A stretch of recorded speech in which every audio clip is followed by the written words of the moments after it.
আমার বোন প্রশ্ন করেছেন, কি যে প্রশ্ন করছে আল্লাহ মাবুদ ভালো জানে। হুজুর কিভাবে যে লিখি, কেমনে লিখি, আমার বিয়ের বয়স পার হতে যাচ্ছে, এদিকে আমার পড়ালেখা শেষ হতে যাচ্ছে, বাসায় বিবাহের কথা বলতে পারি না লজ্জায়, বাসায় শুধু একটুতেই বলে যে আমার এই বান্ধবীর বিয়ে, ও বান্ধবীর বিয়ে, এমন কথা বলার পরও আমার বিয়ের ব্যাপারে বাসায় কারো কোনো মাথা ব্যথা নেই।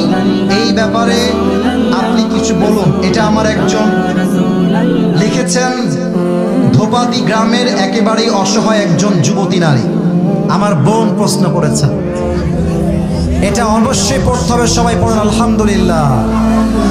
তার মানে আমার বোন বুঝে গিয়েছেন শুধুমাত্র শিক্ষা দিয়ে চরিত্র রক্ষা হয় না, বিয়ের দ্বারাই চরিত্র রক্ষা হয়।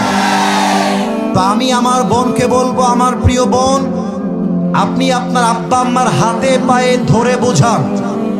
আপনার আব্বা আম্মাকে বলেন যে বাবা তুমি আমাকে বিয়ে দাও, তুমি বিয়ে না দিলে আমার চরিত্র নষ্ট হয়ে যাবে।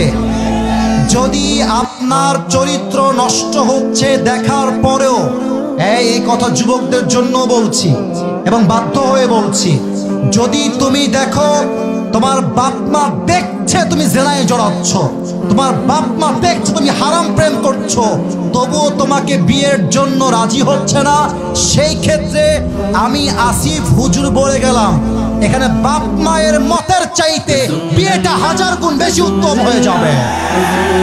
কারণ আমি আমার বাপের কথা শুনতে গিয়ে জেনায় জড়াতে পারবো না।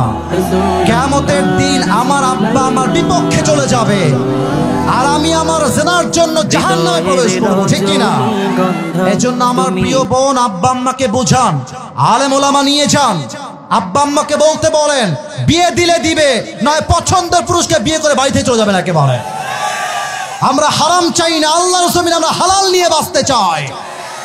আল্লাহ প্রত্যেকটা যুবককে হালালে আসার তৌফিক দান করুক, পড়েন সবাই আমিন।